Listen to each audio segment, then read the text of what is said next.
আসসালামু আলাইকুম। আমার বলার কোনো ভাষা নেই,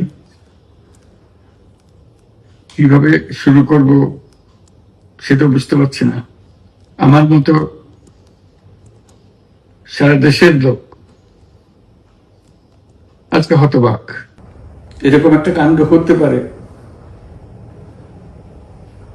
আমরা কেউ কল্পনা করিনি,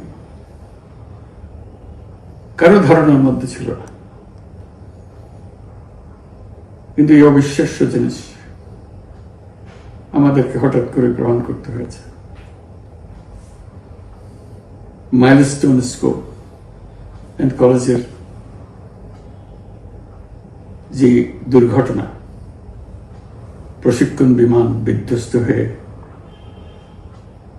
এই কচি শিশুদের উপরে ঝাঁপিয়ে পড়ল,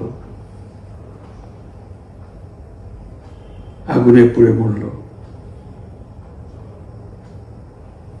মা বাপদের আমরা কি জবাব দেব?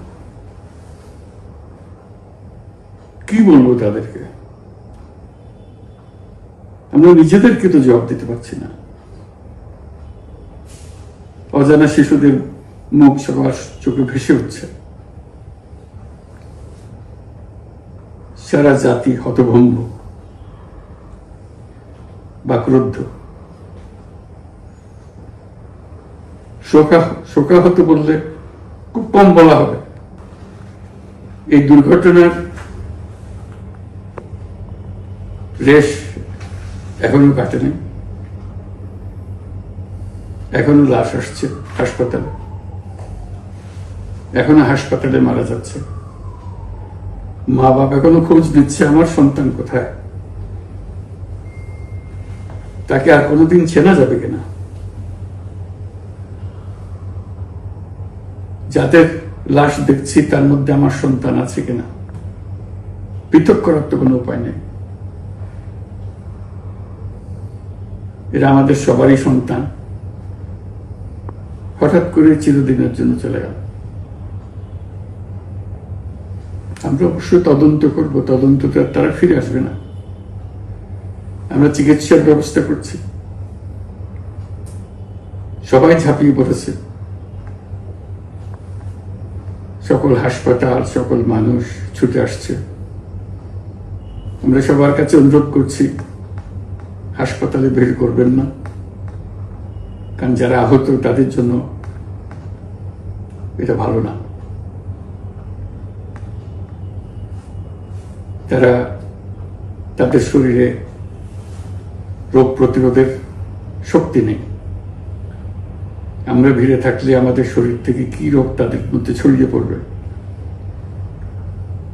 তা বলা মুশকিল। কাজে দূরে থেকে দোয়া করেন সবাই। আমরা বাবা মা আত্মীয় স্বজন সবার কাছে আমাদের সহানুভূতি জানাচ্ছি। বাংলাদেশের যত সন্তান আছে সবাই আপনাদের সন্তান। আমরা নিজেদের মনকে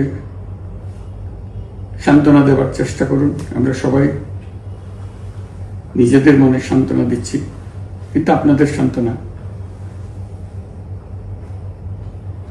বিরাট ব্যাপার। আমরা সবাই আপনাদের সঙ্গে আছি, জাতির সমস্ত লোক আপনাদের সঙ্গে আছে। আমরা তাদের জন্য শোক দিবস ঘোষণা করেছি। আগামীকাল শোক দিবস। আমরা সবাই মিলে তাদের কথা স্মরণ করব, তাদের আত্মার শান্তি কামনা করব। আজকে থেকে সবাই তাদের আত্মার জন্য, তাদের রুহের জন্য মাগফিরাত কামনা করব। আল্লাহ আপনাদেরকে শান্তি দিন। আমাদের জাতির সবাইকে, যারা এই দুর্ঘটনায় বিধ্বস্ত, সবাইকে আল্লাহ শান্তি দিন।